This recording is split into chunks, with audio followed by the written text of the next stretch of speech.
This was the Butte Creek Falls, located near Scott Mill in Oregon. By the way, this isn't a guide or how-to, I'm just sharing my own experience. If you decide to go beyond the maintained trail, it's at your own risk. The trail itself is short, about a mile round trip. It's pretty easy with just a bit of elevation change.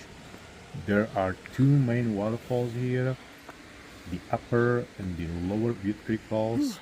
Both are surrounded by mossy oaks and ferns in deep canyon, and I'd say it's definitely worth to visit. Alright, bye. It is 6:20, just about sunset.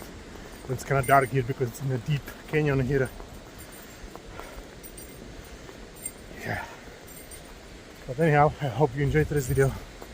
Thumbs up, comments, questions down below as always.